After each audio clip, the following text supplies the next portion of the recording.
Liebe Freunde, im Johannesevangelium offenbart sich Jesus selbst an 24 Stellen durch die sogenannten Ich Bin-Worte, wie zum Beispiel: Ich bin die Tür.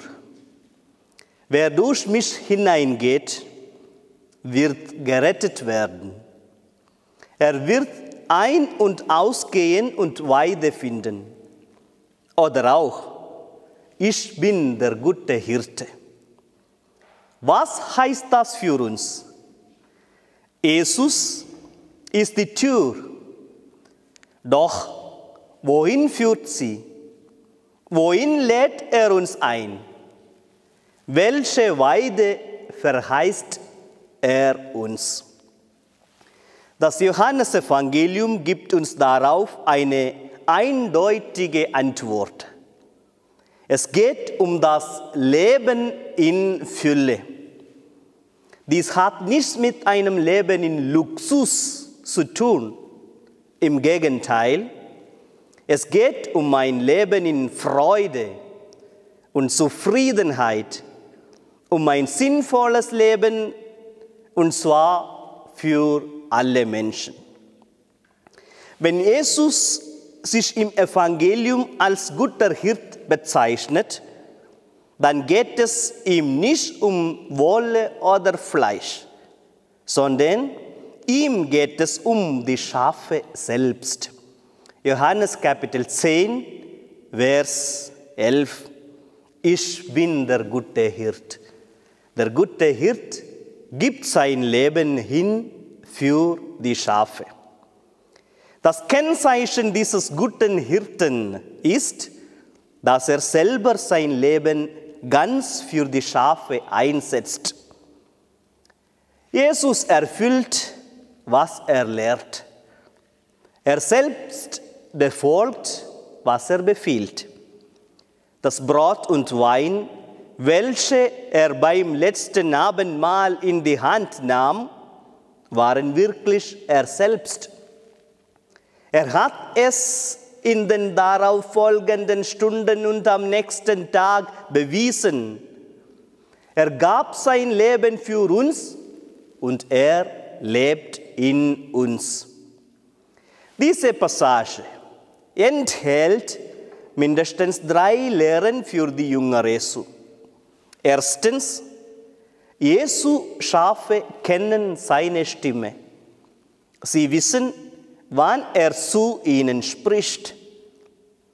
Wir Jünger müssen die Fähigkeit erwerben, die Stimme Jesu aus dem Durcheinander der Stimmen in unserem Kopf und der Stimmen in unserer Welt zu erkennen.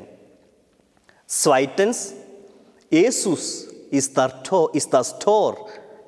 Er bietet sowohl Schutz als auch Zugangsfreiheit, um unsere Bedürfnisse zu befriedigen.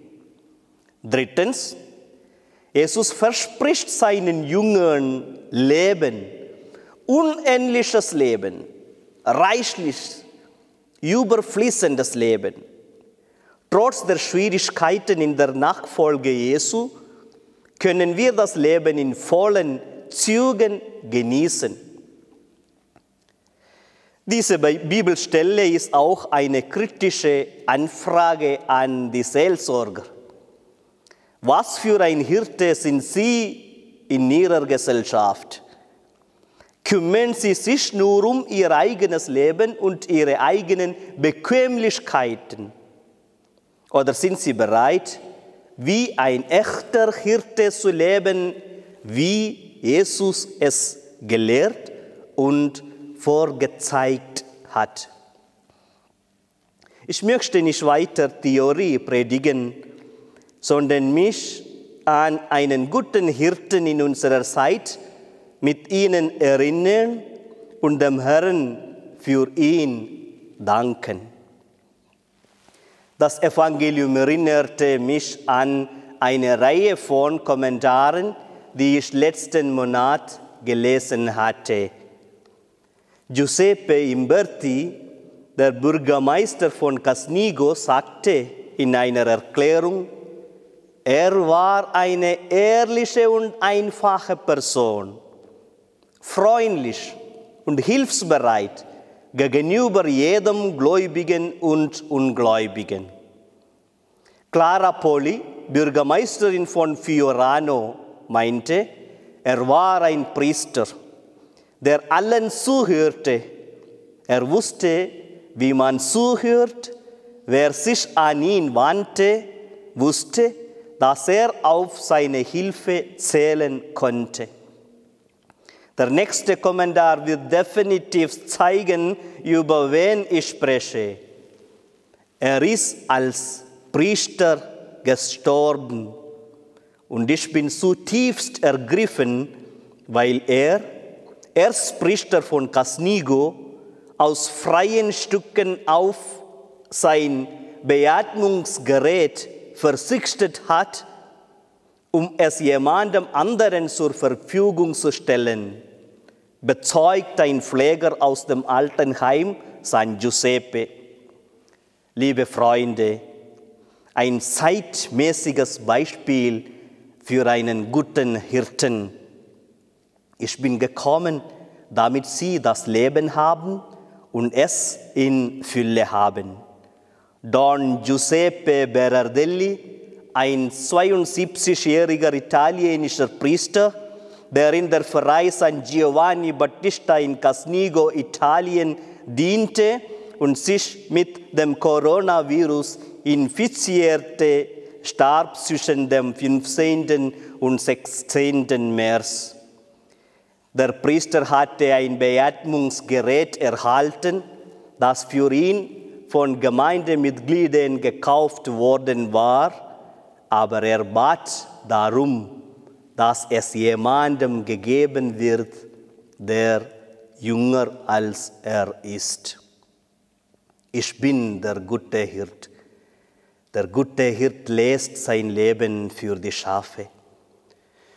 Don Giuseppe Berardelli ist als Priester gestorben, als guter Hirt.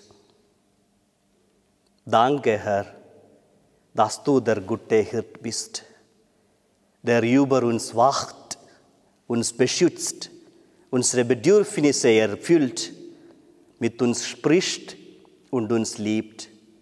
Vielen Dank, dass du dein Leben für uns im ultimativen Opferakt niedergelegt hast. Wir danken dir, dass du uns ein Beispiel für einen solchen guten Hirten gegeben hast, Don Giuseppe Berardelli. Das ganze Leben hat er für dich gelebt und für die Schafe, die du ihm anvertraut hast. Lass diesen Priester in dieser schwierigen Zeit für viele Menschen eine Leuchte sein, die andere zum Nachdenken anregt. Vielen Dank. Im wunderbaren und heiligen Namen Jesu beten wir.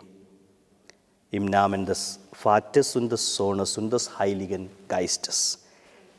Liebe Freunde, bleiben Sie gesund, machen Sie sich bewusst, Anstand heißt Abstand. Auf Wiedersehen.